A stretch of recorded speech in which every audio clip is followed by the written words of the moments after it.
era where content is king, managing it effectively across multiple platforms has become a significant challenge.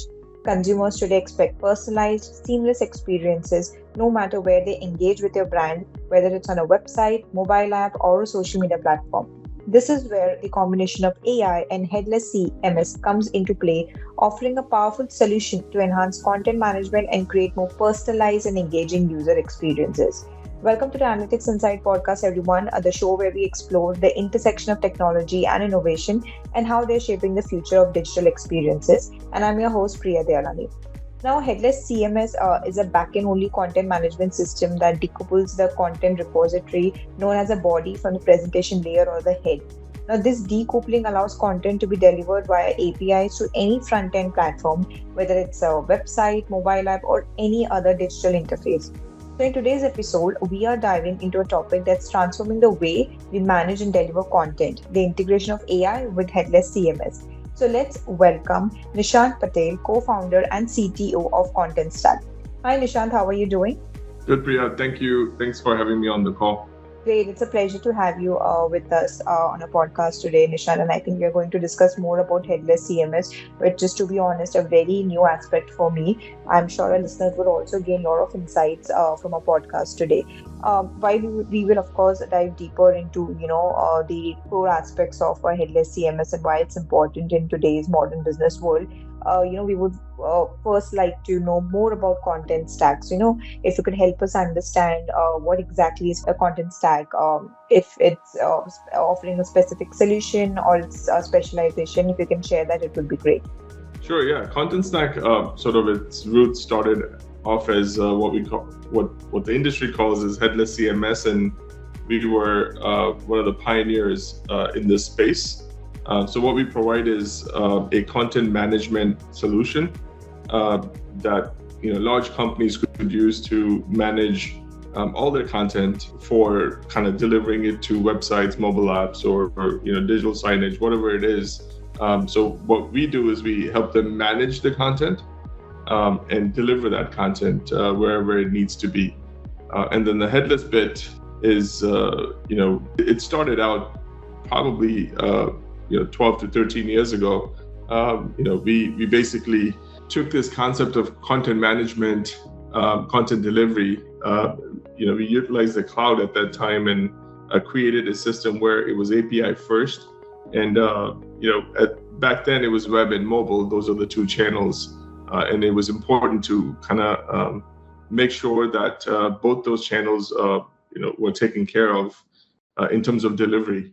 Prior to that, it was just a web channel. So, we thought it was time to basically rewrite, content management from scratch and decouple sort of the front end experience, which gets delivered to the web or the mobile app from the content management itself. So that's pretty much headless in a nutshell. Yeah, definitely makes sense. And thank you for sharing that, Nishant. I think we'll dive deeper into the more offerings or what the offerings of Content Stack and how they differentiate in the market. Meanwhile, we would also like to know more about you, Nishant, if you can help us understand how has your journey been like till date and what is your role and contribution towards the company as a CTO and co-founder? Sure. I started my career back in 2000. Started working as a software engineer in a integration company. So software that allows large companies to integrate different software that they have purchased. This was prior to the cloud, and then in 2007, I decided to start my entrepreneurial journey. This is right after the advent of the cloud, and what I felt was everything was going to move to the cloud, and integration would be important in the cloud as well. So that was kind of the original thesis, and I went out to start a company.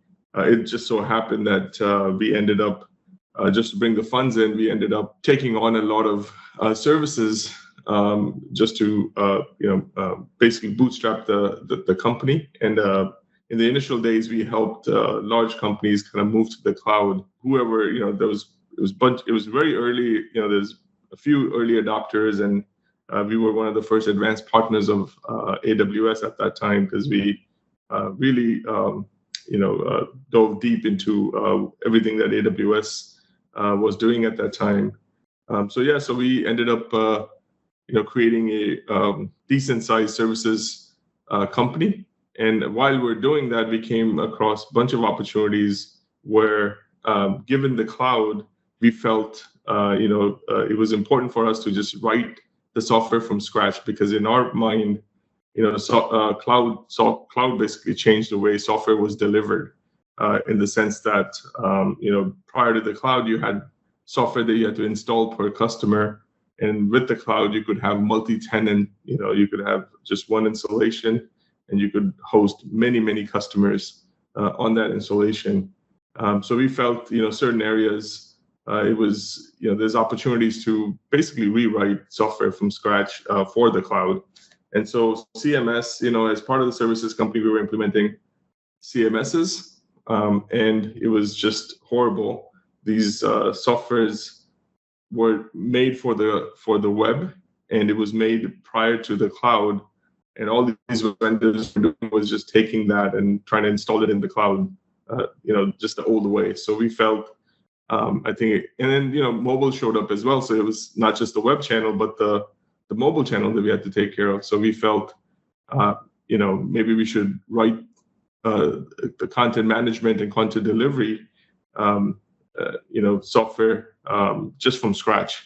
And we did that. I think that's what ended up being called Headless CMS. And then I eventually got to build an integration platform as a service as well, all in the cloud. And that was called Built.io. So this is all part of the services company. Fast forward to 2018, we're still bootstrapped with multiple products and services business. We decided to carve out the Built.io, which is the integration platform, as a service product, as well as Content Stack as separate companies. And we ended up selling Built.io to a company called Software AG. And Content Stack, we went down, raising capital, and we're at Series C now. So that's kind of been my journey. And currently, I'm the CTO, and I'm responsible for driving the product vision and execution for Content Stack. Great. Thank you for sharing that, Nishant. I think your journey has been quite impressive, and you highlighted the entire role and your process of how you contributed towards Content Stack, and it's very impressive to know about it. I think when you mentioned about, or when you spoke about the headless CMS, I think there was a time when every website change meant updating the HTML files and uploading them to a server.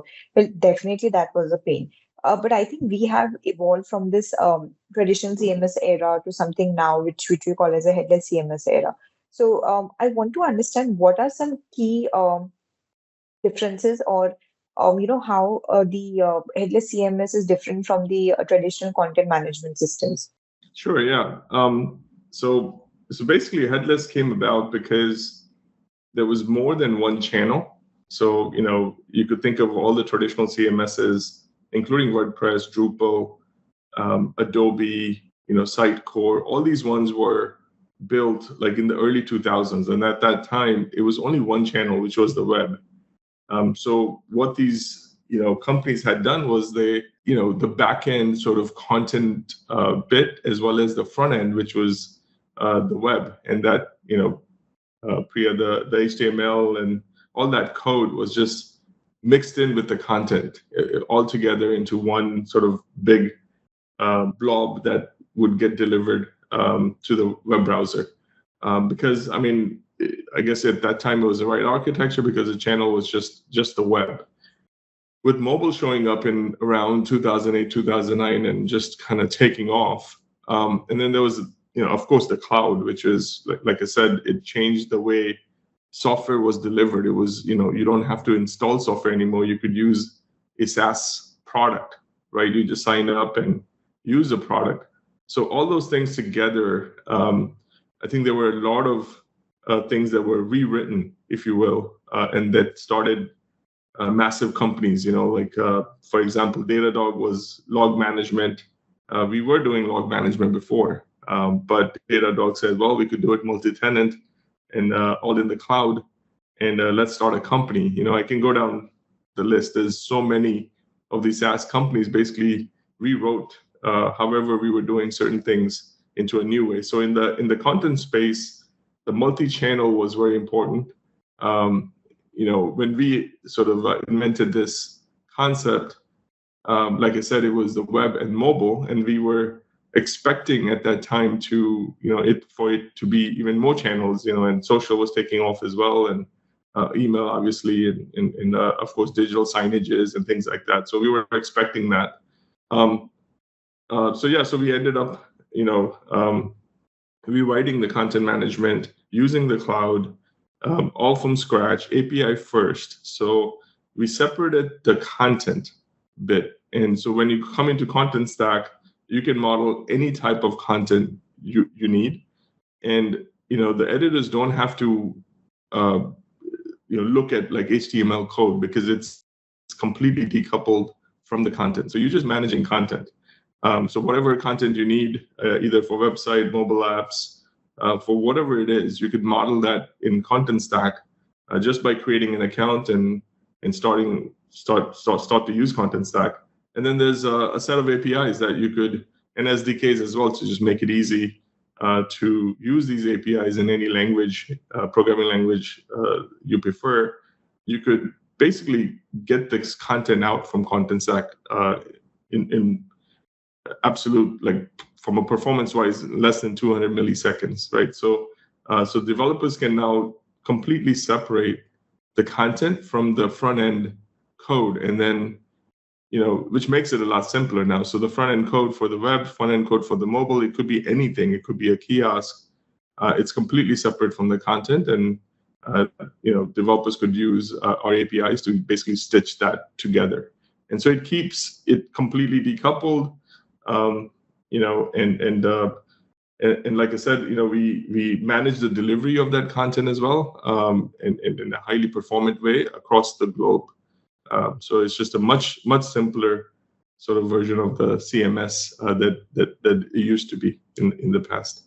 Great. I think the key takeaway is that when compared to traditional CMS, I think headless CMS provides more flexibility and scalability. I believe it's a bit like trading in a reliable sedan for a high performance sports car, because it offers more power and flexibility.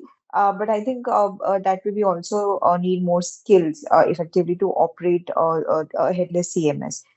But I think a conversation regarding the headless CMS would be incomplete if we don't talk about artificial intelligence. Because I believe artificial intelligence is, transforming content management by bringing automation, personalization, and even some smart intelligence to the process. So I think when a headless CMS and AI are integrated, I think it gives more leverage to content managers to not only create and organize the content effectively, but it also delivers in a way that is highly tailored for individual users, like more of a personalized thing that we're talking about here. We want to know from you, what are some key benefits of using AI with a headless CMS for the overall content management? Sure. It's pretty exciting right now with what's going on the AI side. So, the way I think of it is our personas, or the end users for us. There's a editor, a person that has to come into the content management and write content and manage content, and then there's the developer, right? So on both those personas, we find the AI. So of course we have a bunch of assistive sort of AI tools that we've added to the Content Stack product, where it helps these users sort of do a lot of sort of mundane things that they had to do on a daily basis, right? To basically get their job done. So at the end of the day, these users should get some of that time back. It could be 1 hour, it could be 10 hours a week, where they could do some deep work, right, and find more satisfaction from their daily work than doing all the mundane tasks. So I just this is kind of table stakes, right? At the very sort of low hanging fruit, that's a pretty big value prop. And then you could think of, content. Before you manage the content, you have to plan and you have to ideate, you have to create the content. And there's so much that, obviously these LLMs can do now. It does content generation really, really well. So, we've added assistive technologies where we help these personas, these end users, to even plan, ideate, and create the content before they have to manage the content. So it's pretty exciting, and of course, the future. There's a lot of things that we feel company like Contentstack could go towards. The way I talk about it is there's there's natural progression. With most of these software companies have figured out sort of the pattern, which is you start out with sort of assistive technologies. So you see like Ask AI type of UI patterns that show up in the software product, and then sort of a semi-autonomous world where AI not just it's doing generation, but it also maybe will automate some of the tasks and take some decisions for you. So that's kind of the semi-autonomous world that we're starting to see. A bunch of things happening, including look at Apple and Apple Intelligence and all that sort of stuff. So that's kind of the semi-autonomous world, and then there's a promise of a fully autonomous world. That's kind of the end goal, I guess, that will eventually give the end users a lot of time back, which is very valuable, right? So we're tuned into a lot of these things. So currently, from a Contentstack perspective, we're very focused on the assistive side of things, and there's a lot of value that we could provide to our users with AI in just that. Right. I think I agree with you, Nishant, that AI definitely has a huge power, and it plays a very pivotal role in terms of how content can be managed, even when it's integrated with a headless CMS. So I think moving ahead, when we're talking about like the content management systems, I think there are a lot of other aspects also that come into picture. We are talking about brand consistency. There's content governance. So I think overall content governance is very important in maintaining a very cohesive brand voice, because it aligns content with organization goals and mitigates any risks that's associated with inaccurate or outdated information. So it's more like every user in the organization, from content creators to editors and stakeholders, they get like a structured framework which fosters more collaboration, and it maintains quality across various platforms as well. Since we were discussing about AI, what role does AI play in ensuring this content governance or brand consistency in a headless CMS? Yeah, it's a very good question. You could, so we've obviously heard about a lot of hallucinations, and these LLMs, they're very good at kind of coming up with the answer, but sometimes you have to fact check and make sure that they're not hallucinating, right? So from a corporate perspective, as companies start to use these technologies that we're providing, for us, it was important to kind of put some guardrails around this and reduce the risk of hallucinations and kind of having content, generated content. You don't want it to sort of output things that are not to your brand, if you will, right? So we felt putting these guardrails was very important, and this year we released a product called Brand Kit, which helps our customers capture that brand message, brand guidelines, brand governance, all those things. You could, put that into the Brand Kit. You could create what we call as a knowledge vault, and you could add all sorts of rules and help and tips and things like that. That helps the LLM sort of generate content that's speaking to your brand, right? And so there's a concept called knowledge vault, and then we also within the Brand Kit have something called a voice profile, which basically you could create profiles for different users, like a CTO, CEO, CMO. You could create these voice profiles that, again, you could put some guidance and guardrails within those profiles that helps the LLM basically when it generates the content, it's speaking to not only the company brand, but it's also speaking on the voice of a particular user, right? So we're working. We've added these features, and we have lots planned around this because content governance. What I usually say is, the AI will generate a lot of stuff, but like getting the trust of the user is absolutely important. And to get the trust of the user, you can't mess up, even once, right? So the governance part is absolutely important. You can imagine, we could go to a world where it's in the sort of a autonomous world where you let the engine create content, automatically based on certain events that are happening, right? To get to that world, you absolutely have to have 100% trust in the generation part of these LLMs. And so we're working towards a lot of technologies to help our customers basically make sure they're adding and putting the guardrails in, and trying to get their trust to where they can completely go autonomous. They could decide, maybe not everyone will go autonomous. The semi-autonomous world, you would always put the human in the loop, right? So, we see this actually quite a bit where, customers are using our technologies like the brand kit and the auto, the generation of content, but we have workflow features and things like that. So they will put, the human sort of, in the loop at the very end, to just ensure that everything that was generated was, again, speaking to the brand and not 100% trusting the generation. So that still helps with time savings and things like that, but ensures that someone is looking at it before it goes live on their end, on the company's website and things like that. Well, yes, I think trust is a very important factor, which should definitely be considered when we're talking about content and content management system, because I think a lot of user interests are involved in terms of how content is managed and how we're delivering the content as well.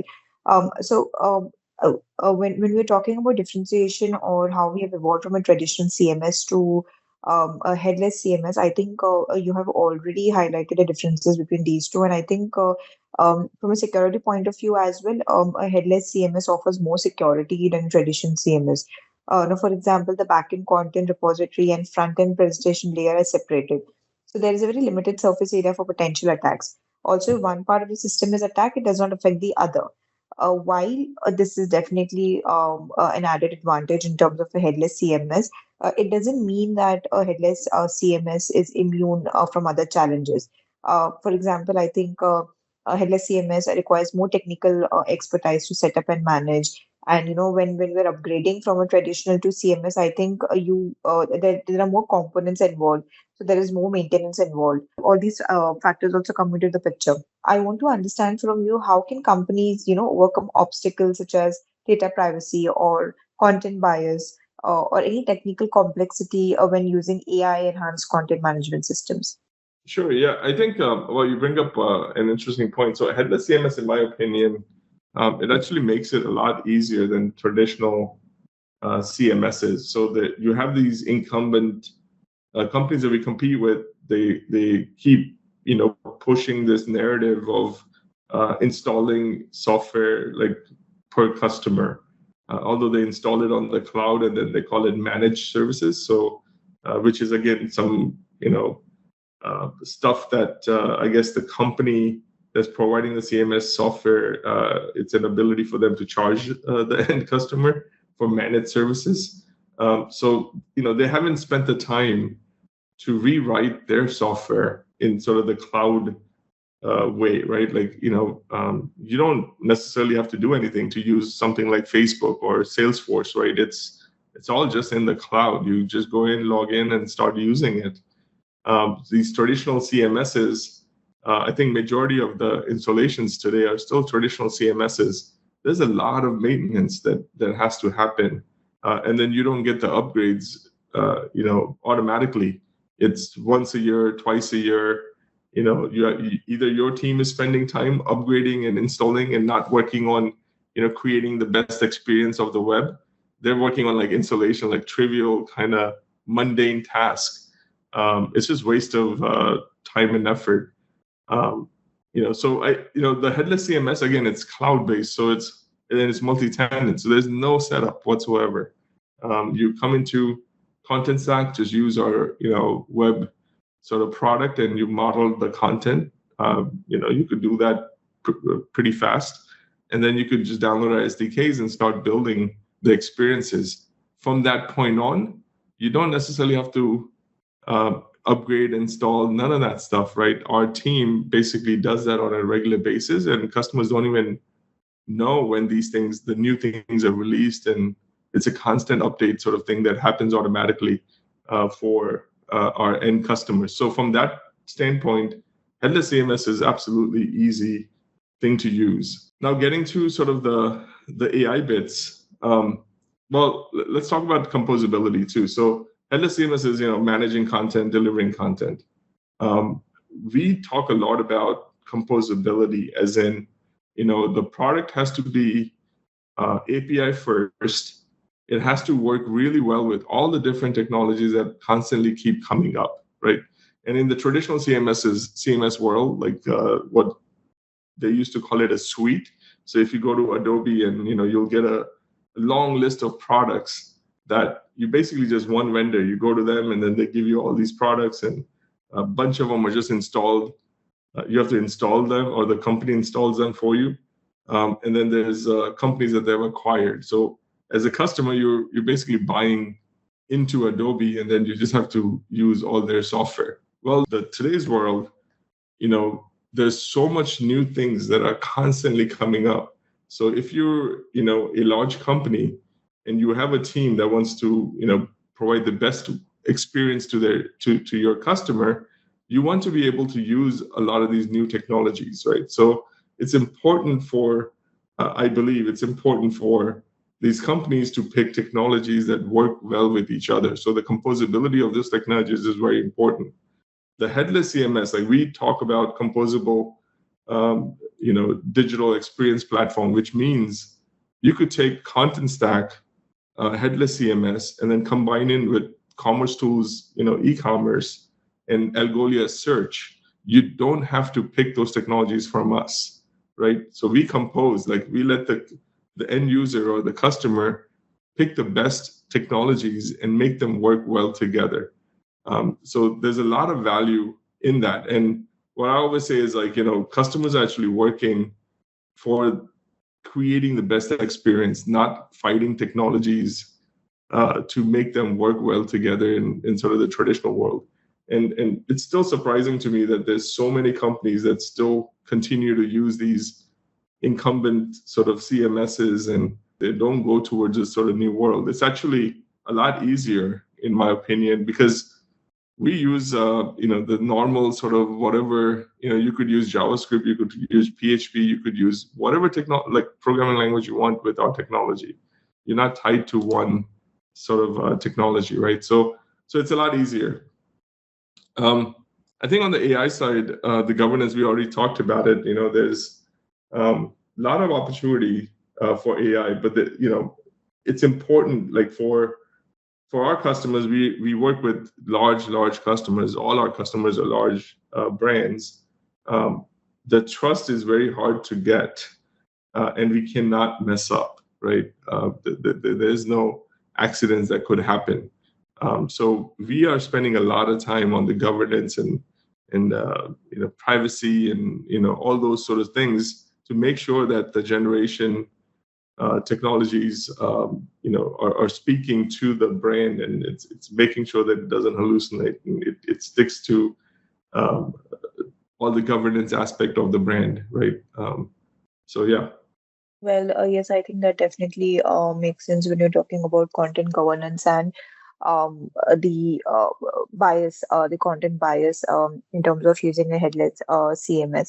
And I think as the demand for more omni-channel experiences continue to grow, the flexibility of a headless CMS, when combined with artificial intelligence, will become even more critical. And I think when brands start leveraging these technologies, they will be more better positioned to meet these evolving experiences and demands of customers, and again stay ahead of the competition. So one last question for you, Nishant. How do you see the integration of AI with headless CMS evolving in the next few years? Yeah, it's I would say a lot of educated guesses, if you will, because AI itself, just so much innovation and changes going into sort of the base technology, if you will. So what I see is, I maybe the example I always give is like the car industry, with Tesla talking about a fully autonomous car. And then you have, a bunch of other car companies that are giving you sort of assistive technologies like lane assist and parking assist and all those sort of stuff, right? And there's also semi-autonomous where you could think of, with Tesla, you could just drive. It takes over driving on the freeways pretty well, but then off freeway, it's not as good. So there's sort of this natural progression of assistive to semi-autonomous to autonomous. Maybe we'll get to autonomous in our space. I don't know. But you can imagine a world where you're just prompting, you want certain type of experience. So take a brand and they say, well, we want to run this campaign. And you could imagine a tool that basically generates a bunch of campaign ideas based on the prompt. And then, the user could, tweak and enhance, and the AI could be assisting in the enhancement of those campaign ideas that it just generated, and then it would generate the experience for you, be it the web or whatever you want to deliver it to, right? So it could generate a bunch of web pages for you, landing pages automatically that speaks to your brand, with design as well as the content, right? It just creates it for you automatically. Could create a web page, it could create a mobile sort of experience, it could create social media posts, it could create reels automatically. So, from a prompt, you could get to sort of an experience, right, that you could deliver in sort of no time. I think that's kind of the promise. And I truly believe we'll get there. I think the users will basically have the tools to tweak whatever was generated and add and enhance it, and then the AI will be like assisting together, brainstorming and assisting towards that experience. And the time today, you could say you want to run a campaign, you have to sit together with the team, ideate. It could take anywhere from like 2 days to like, I don't know, you could, the brainstorming ideation could go on for weeks. And then the development of that experience could take a lot of time, right? We could shorten that into like hours, if you will. Right? So that's kind of the promise. Like you could literally just prompt to experience. And then not just that, I mean, you could, once the experience goes out on the channel, you could, with all the analytics, feed that back into the generation engine for the next time you want to run the campaign. So that loop, that feedback loop, and hopefully will get better and better and better, so that the prompting gets better, the experience generation gets better, and then the feedback that comes back from the analytics, that whole loop basically just keeps getting better over time. So I feel like the world's going to go towards that. And from a CMS perspective, like I think these technologies should just go away in the background. Like it's needed. I think the headless technology is needed, but it doesn't have to be in your face, if you will, right? It could be in the background, driving that prompt to experience concept. So I feel like it's going to go towards something like this. Yeah, great. I think the future of content is going to be more flexible, fast, and even intelligent.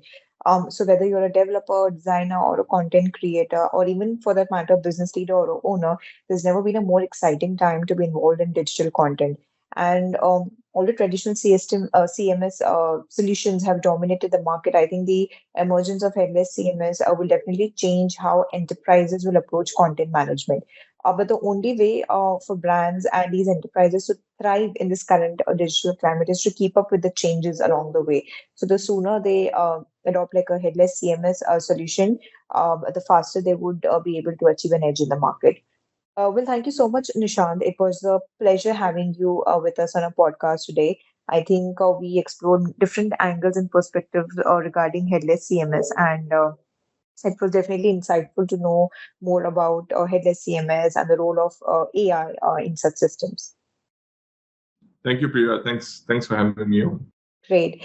So this is for our listeners. Thank you for joining us on this episode of Analytics Inside. Stay tuned for more such episodes where we explore the technologies and strategies that are shaping the future of digital experiences. Till then, stay tuned, and we will definitely catch you up in the next podcast episode soon.